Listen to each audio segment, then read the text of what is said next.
I don't normally offer as much preamble to one of my sermons as I am going to offer today, but I did want to note a few things today before we get started. Today's sermon is about the right to abortion in light of the leaked draft Supreme Court opinion authored by Justice Samuel Alito, which would overturn Roe versus Wade.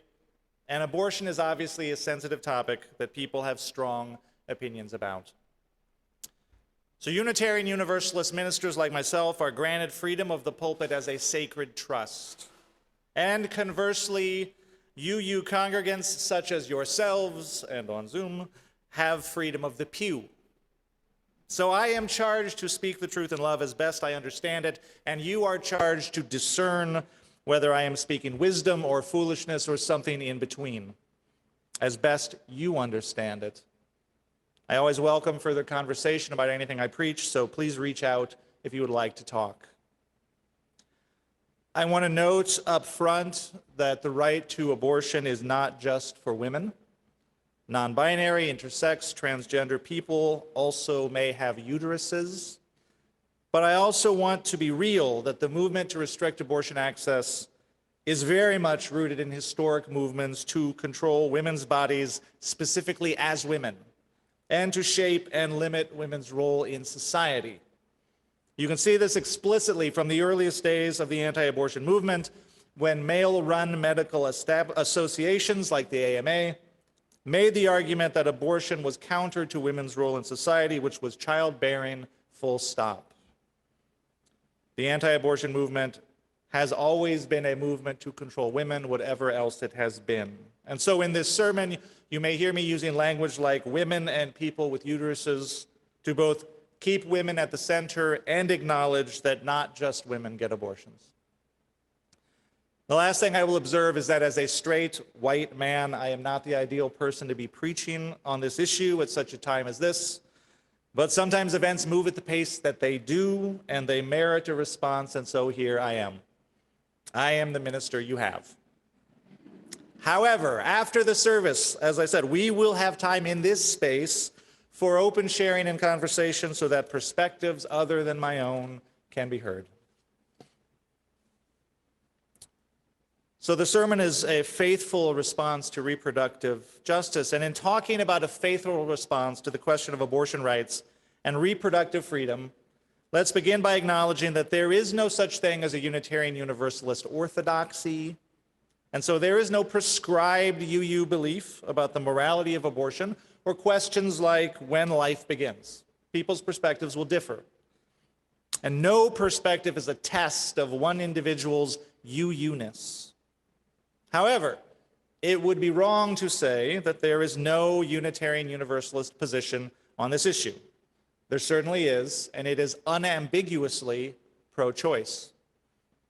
Since basically the beginning of Unitarian Universalism, and then even before, there have been multiple statements of conscience passed at our General Assemblies supporting women and people with uteruses' right to reproductive freedom and bodily autonomy, including the right to an abortion. These statements are passed after 4 years, a 4-year process of reflection, discussion, and discernment that happens in our congregations, which are then brought together into dialogue to represent our best collective understanding of how our principles call us to live in the world. And our best collective understanding has affirmed again and again women's right to control their own bodies and their individual right to autonomy, conscience, religious freedom, and sexual expression, which includes the right to abortion. But this is more than just words. There is a long history, in fact, of Unitarians and Unitarian Universalists fighting for those rights on the ground, in cities, and in courtrooms. In 1963, one of the first actions of this new thing called the Unitarian Universalist Association, founded in 1961, was to pass a resolution supporting a women's right to abortion, at the time with some restrictions. Still, the UUA was the first religious denomination to make such a statement. And at that time, many UUs in New York City were active in interfaith networks that were helping women access abortion services safely before they were legal. In 1987, the Unitarian Universalist General Assembly again passed a resolution called Right to Choose, which explicitly affirmed the right to contraception and abortion as legal and moral rights. This was when there first began the chipping away of those rights. The General Assembly grounded their affirmation in our 7 principles, particularly the inherent worth and dignity of each person and the right to conscience. It named abortion as a complex moral decision, best reserved to the conscience of the individual woman or person who has to make that decision. It said the right to choose with regard to birth and contraception was an expression of our inherent worth and dignity. And it named abortion restrictions as an imposition of private religious belief in public law, and thus a violation of the separation of church and state. So it was a very strong statement which grounded the right to an abortion in the principles of a liberal faith and in our history of supporting religious freedom. It was our faith statement. And in 2015, again, a new statement of conscience expanded the moral framework from reproductive choice to reproductive justice. And reproductive justice is a movement founded in the 1990s by Black women, which centers the experiences and concerns of women of color and other marginalized people in talking about reproductive freedom. And it recognizes 4 rights: the right to have children, the right to not have children, the right to raise our families in healthy environments, and the right to bodily autonomy and the expression of one's sexuality. So we have basically 4 principles that ground Unitarian Universalism's perspective on abortion rights as expressed in our statements of conscience and our history of activism. The inherent worth and dignity of every person, expressed in our first principle, demands respect for our bodily autonomy as our basic human right. The freedom of conscience, expressed in our 5th principle, defends the individual's right to make complex moral decisions by the light of their own reason, experience, and conscience. And our 2nd and 6th principles, which promote justice and equity for individuals and communities, they argue that it is not possible for women and other persons with uteruses to have equality, or for society as a whole to be just and equitable if women and people do not have control over their reproductive destiny. And it points out the deep inequity of making access to abortion a function of wealth. Finally, the entirety of our tradition argues against forcing private religious doctrine into the public sphere. We are a religious freedom tradition above all, and those who ground their perspective on this issue in the Bible or any other sacred text, for example, are free to do so, but they ought not to force their religious beliefs on others. So let's dig a little deeper. Let's consider the question of autonomy and dignity and why that is so fundamental. As so many have pointed out, you cannot force someone to donate organs for another person, even though organ donation will save lives. You cannot force a male parent, a father, to give a kidney to one of their children, or even just donate blood, even if it would save the life of that child, because that would violate their right to control of their own body and their autonomy. But forcing someone to carry a pregnancy to term is forcing a person with a uterus to put their womb at the service of another in precisely the same way. Their body is reduced to an instrument of public utility rather than being an instrument of their own will in the service of their own well-being. And this is not just a violation of bodily autonomy, it involves real risk for that woman, for that person. Carrying a child to term is not a risk-free proposition, especially in the USA with our abysmal maternal health statistics compared to the rest of the developed world. Abortion is comparatively safe. According to the CDC, being forced to carry a pregnancy to term is 33 times more likely to kill the pregnant person than having an abortion. There's a racial justice component to this. Black women, Black people are 3 times more likely to die from a pregnancy-related cause than white women. And so requiring a woman or a person to carry a pregnancy to term against their will is forcing them to risk their lives without their consent for the benefit of another. Abortion is health care. Abortion is health care. And sometimes access to abortion is the difference between life and death. Savita Halappanavar was a 31-year-old woman in Ireland who went to the hospital at a time when abortion was illegal there, and she was miscarrying a pregnancy. She was miscarrying. And the fetus was trapped in the womb, and it was a certainty that the fetus was going to die. But because of the laws there, the doctors would not remove that fetus until the heartbeat had stopped. And because of that delay, Savita died of sepsis. And cases like this helped sway public opinion to secure abortion rights in Ireland, where they now have abortion rights. And if you think such a thing could not happen in America, the UUA points out that many of the state laws that will go into effect have very ambiguous language that could delay or dissuade doctors from performing necessary medical interventions in situations like ectopic pregnancies, which are not uncommon, because those doctors are afraid they will be arrested or sued. Delay is deadly, and ectopic pregnancies are a leading cause of death in the first trimester. This is not a far-fetched scenario. This is where we're headed. If the Supreme Court overturns Roe and throws it to the states, then roughly half of American women will very soon find themselves living in states with severely restricted or non-existent legal access to abortion. In states with so-called trigger laws, this will be immediate, meaning people will have no time to adjust their plans. This state-level framework is offensive to our second principle of justice and equity, because it means that people with means will be able to travel out of state to get health care and abortion services, and poor people will not. This will disproportionately impact people of color. And this differential access is, of course, already a reality, right? This is already a reality. We know this. Overturning Roe will make it worse and enshrine it into law.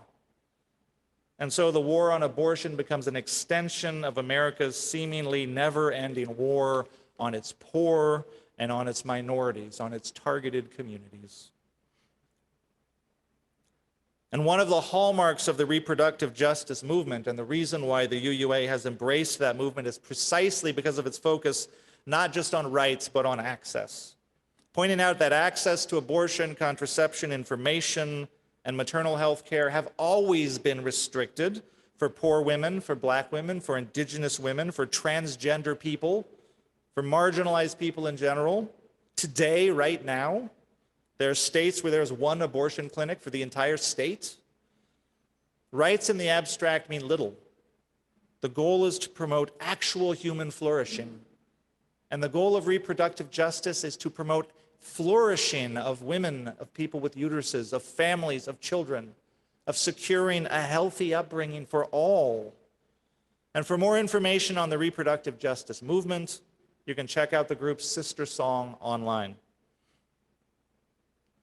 And of course, it is not just abortion that is at risk in a post-Roe world, right? In the leaked opinion that we have, in the draft that we have, Justice Alito takes aim at implied constitutional rights in general in a very sweeping way, including the right to privacy.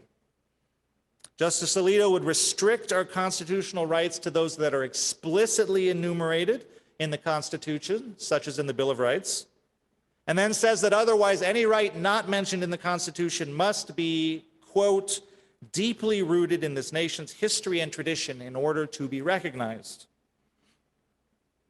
To this, a woman named Jill Lepore provides a scathing rejoinder in a New Yorker article titled "No Women in the Constitution." She writes, "Justice Samuel Alito is surprised that there is so little written about abortion in a 4,000-word document crafted by 55 men in 1787. As it happens," she says, "there is also nothing at all in that document which sets out fundamental law about pregnancy, uteruses, vaginas, fetuses, placentas, menstrual blood, breasts, or breast milk.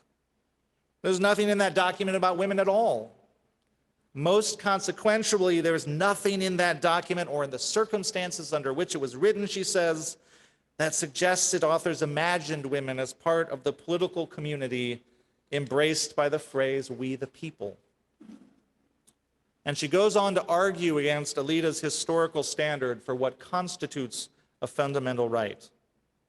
She says the history test disadvantages people who were not enfranchised at the time the Constitution was written, or who have been poorly enfranchised since. To use a history of discrimination to deny people their constitutional rights as a perversion of logic and a betrayal of justice, she concludes. Now, Alito instructs future courts that the reasoning of his decision is not to be applied to anything but abortion. He says, do not apply this reasoning to anything but abortion, and we know how that goes. Right? We know how that goes. If the right to privacy is stricken from the Constitution, the cultural warriors will not stop at abortion. We will see an attack on a whole host of civil rights gained since the 1960s, rooted in privacy. That includes the right to contraception, the right to sexual freedom, and it certainly includes marital equality. Legal and cultural attacks on some of our most basic freedoms, many of them centered around the lives of women and LGBTQ people, are only going to intensify from here on out. And as UUs, we will be called to respond faithfully, to assert the inherent worth and dignity of each person, to protect each person's sacred worth and their freedom to love and be loved. And I want to close, as we turn from the theoretical to the practical, to the answering of that call. I want to share some words of the Reverend Kelly Clement, who is the assistant minister at the First Unitarian Society of Minneapolis, and she's the former director of the Minnesota Religious Coalition for Reproductive Choice. I'm going to quote her at length. She says, reproductive justice activists have taught us that Roe was the floor and not the ceiling. How do we create sustainable reproductive justice for all people? How do we pivot to building a new way after a half a century of defending an often inaccessible right? She says, what if we stop talking about abortion as a sometimes necessary but tragic decision and instead talk about the moral good we practice when we exercise self-determination? What if we stop talking about back alleys as if this was 1970 and instead promote medication abortion and share information on safe, self-managed abortions? What if we stop saying safe, legal, and rare, which can mean that some abortions are okay and others are not, and rather say we want abortions to be safe, legal, and accessible? She says, what if we promote contraception and Plan B as the medical miracles of public health that they are? What if we promote comprehensive sexuality education as the best gift we can give to our young people? Shout out to the OWL program, the best sex education in the country. What if we learn, she says, to tell our abortion stories out loud with love and self-compassion, refusing the shame and stigma that some would have us feel? What if we recognize that all the other justice work we do, climate justice, racial justice, economic justice, police violence, it all intersects with reproductive justice? She says, what if we recognize that the narrowing of access to reproductive freedom falls most heavily on those who are already struggling to make ends meet? Falls most heavily on those who are already struggling. She says, what if we take the rage we feel today and get to work? Get to work for pro-choice candidates and grassroots organizations that are already engaged in the crucial work of planning for a post-Roe reality. And she concludes, we're not done yet. We need to grieve, we need to mourn, and we need to get to work. And after the service today, I hope you will stick around for our post-service conversation where we will make space for all of these things.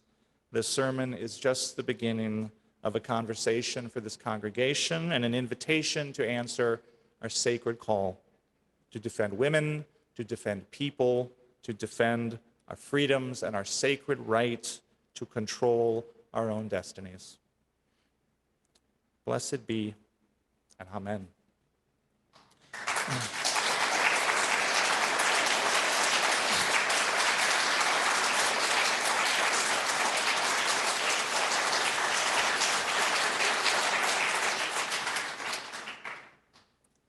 Our closing hymn today is number 1018, Come and Go With Me to That Land. Please rise in body or spirits.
Please be seated. Our closing words today are by Laura Lynn Bellamy. If here you have found freedom, take it with you into the world. If you have found comfort, go and share it with others. If you have dreamed dreams, help one another that they may come true. If you have known love, give some back to a bruised and hurting world. Amen.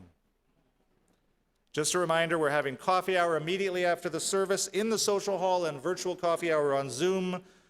Please feel free to grab a beverage and return to the sanctuary to join in the time for sharing on today's sermon topic.